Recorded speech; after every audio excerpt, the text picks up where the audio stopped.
student, welcome to my YouTube channel. Class 7th, chapter name Lines and Angles, question number 9. Let's start.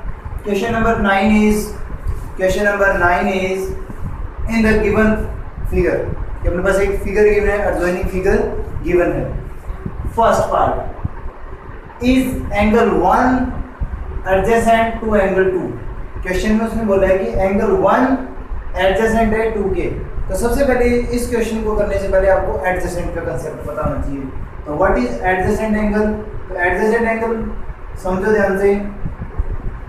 Adjacent angles, अब adjacent angles होने के लिए आपको 3 conditions पता होनी चाहिए. फर्स्ट, फॉर एग्जांपल मैंने ऐसे करके एक एंगल बना दिया, एंगल ड्रॉ किया. एडजेसेंट एंगल होगा जो ए की पॉइंट से यानी ए की वर्टेक्स से जनरेट होता है. तो ए की पॉइंट से जनरेट होगा, ए की ओरिजिन से. दूसरी बात, उसमें जब भी एडजेसेंट होगा तो उनमें एक कॉमन आर्म होगी यानी कॉमन साइड होगी. कॉमन साइड होनी कंपलसरी है. ए की वर्टेक्स से जनरेट होते हैं, कॉमन आर्म्स होती है. और जो अनकॉमन आर्म्स हैं, ये जो अनकॉमन साइड्स हैं, ये कॉमन आर्म की अपोजिट साइड्स होती हैं. अगर ये कॉमन आर्म है तो इसके जस्ट इधर ये होगी और इसकी यानी एक साइड में नहीं होती, दोनों अलग अलग साइड्स में होती हैं. कॉमन आर्म की अलग अलग साइड्स में यानी अपोजिट साइड्स में होती हैं. कॉमन आर्म की दूसरी साइड इधर होगी और दूसरी इधर होगी, जो अनकॉमन साइड्स हैं. तो एक तो अपने को पता लगेगा कॉमन साइड होनी कंपलसरी है. एक ए की वर्टेक्स से कॉमन, उनका एक कॉमन वर्टेक्स भी होता है. कॉमन वर्टेक्स, कॉमन वर्टेक्स यानी पता लगा आपको क्या है. एडजेसेंट एंगल होने के लिए कंडीशन क्या होगी? एक तो कॉमन साइड उनमें होनी चाहिए. दूसरी बात, ए की वर्टेक्स से मतलब कॉमन वर्टेक्स होगा, ए की वर्टेक्स से वो जनरेट होंगे यानी ए की वर्टेक्स से वो एंगल बनेंगे. दूसरी बात, जो अनकॉमन साइड्स है मतलब जो कॉमन नहीं है, वो कॉमन साइड के उल्टी साइड्स में होंगी, अपोजिट साइड में होंगी. एक तरफ दोनों साइड नहीं हो सकती. फॉर एग्जांपल ऐसे कि अगर ये कॉमन आर्म है तो दोनों एक ही तरफ नहीं हो सकती. अगर ये कॉमन साइड है ना तो जो अनकॉमन साइड्स हैं वो एक साइड नहीं होंगी, अपोजिट साइड्स होंगी, अलग अलग दोनों. ओके, तो ये था कॉमन आर्म वाला मैटर. समझ आ गया एडजेसेंट एंगल. नेक्स्ट है, अब देखो common first part. Answer is part first. Angle 1 adjacent है एंगल 2 के. देखो एंगल 1 का है AOC, एंगल 1 ये रहा. एंड सेकंड इज, देखो ये रहा, बना के बताता हूं आपको यहाँ ये. तो एंगल 2 ये रहा और एंगल 1 ये गिवन है मेरे पास. इसका नेम है A, इसका नाम है C और इसका नेम है E और ये सेंटर पॉइंट O. अब देखो इसमें आपने को पता है कॉमन आर्म भी है. OC is a common side. O vertex is common.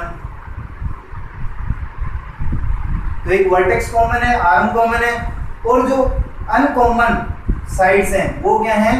Common side की अपोजिट साइड्स हैं. क्लियर? तो this is a adjacent angle. तो yes, angle 1 adjacent to angle 2. Clear? Second part है, is angle AOC adjacent to angle AOE. तो पहले सबसे पहले अपने उनके AOC का है. AOC कौन सा है?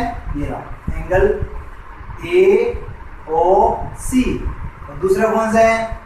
Angle AOE. AOE मतलब कंप्लीट एंगल है. AOE, ये पॉइंट आ गया E. अब ये देखो ये एडजेसेंट एंगल है या नहीं है. तो सबसे पहले अपने को ये वाला एंगल बताना था. दूसरा क्या, कौन सा बताना था एंगल? ये कंप्लीट एंगल. तो सबसे पहले देखो इनमें कॉमन आर्म कौन सी है. तो देखो AOC एंगल है, उसमें आर्म कौन सी आ रही है? एक साइड है मेरे पास AO. अब जब दूसरा एंगल यूज करता हूँ AOE, इसमें भी AO है. तो दोनों एंगल में AO क्या होगी मेरे पास? Common side. First common side होगी. क्लियर? सेकंड कॉमन वर्टेक्स भी है क्योंकि एक ही वर्टेक्स से पूरा एंगल जनरेट हो रहा है. तो O vertex is common and common R. 2 conditions apply हो. कंडीशन थर्ड, ये एओ थी वो क्या थी, कॉमन आर्म थी। तो मैंने बोला था आपको जी जो कॉमन आर्म्स नहीं है, जो अनकॉमन आर्म है, अनकॉमन साइड्स है, वो क्या होंगी, कॉमन साइड के अपोजिट साइड, मतलब एक तरफ दोनों नहीं हो सकती। बट यहाँ तो ये जो अनकॉमन आर्म्स है दोनों एक ही तरफ है, दोनों एक तरफ है, तो ये तो हो ही नहीं सकता ट्रांसेंडेंटल। तो सेकंड आंसर नो। क्लियर?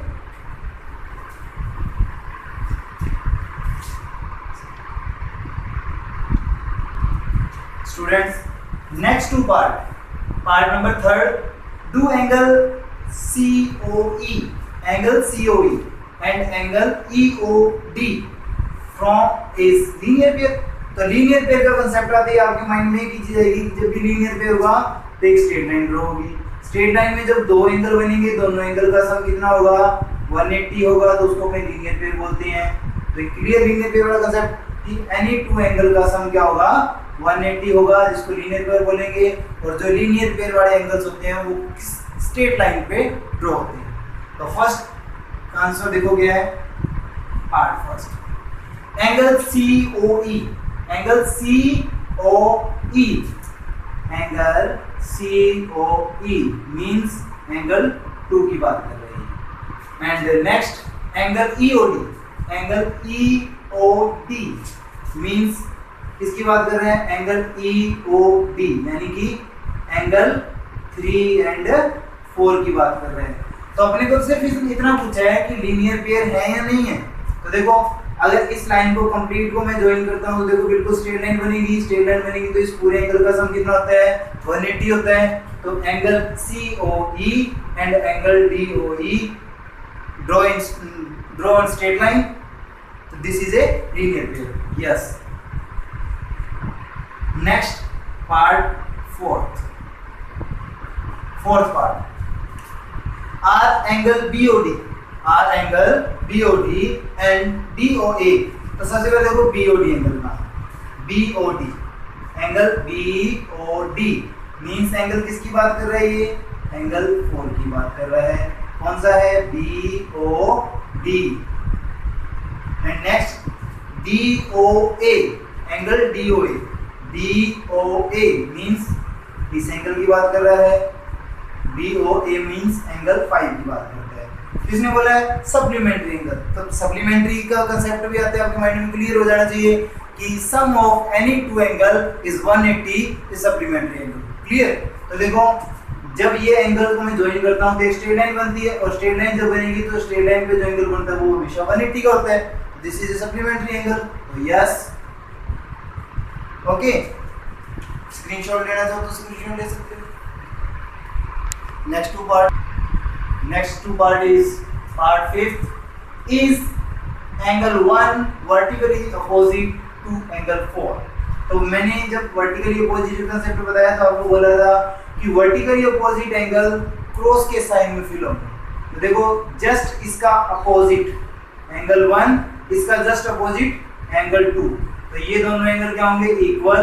तो एंगल 1 और angle 2 is vertically opposite angle. Same as अगर इधर एंगल 3 ड्रॉ करता हूं तो इसकी जस्ट अपोजिट साइड एंगल 4 होगा, वो दोनों भी इक्वल होंगे।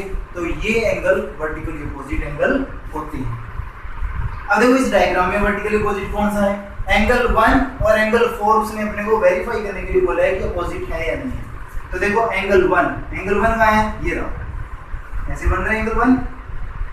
और दूसरी बार एंगल 4 कहाँ है, देखो नीचे जस्ट ऐसे, तो ये एंगल 4। तो देखो ये देखने में एक क्रॉस का साइन बनता है, क्रॉस का साइन बनता है। देखो एंगल 1 के जस्ट अपोजिट साइड कौन सा है, एंगल 4 है। तो क्वेश्चन नाइन्थ का फिफ्थ पार्ट आंसर है यस। व्हाई, अपोजिट साइड से एंगल वर्टिकल अपोजिट होंगे। Yes. Part 6 is same as what is the vertically opposite angle of angle 5। अब अपने को फाइंड करना है कि एंगल 5 का वर्टिकली अपोजिट कौन सा है। तो सबसे पहले अपने एंगल 5 देखो कहां, ये रहा यूं करके एंगल AOD। तो angle AOD, this is angle 5। Clear? इसका जस्ट अपोजिट कौन सा होगा, देखो यहां से आपको पता लग रहा है ऐसे करके, और ये ऐसे करके क्रॉस बनता है ना। तो इधर से जो एंगल बनेगा वो COP बनेगा। क्या बनेगा, COP।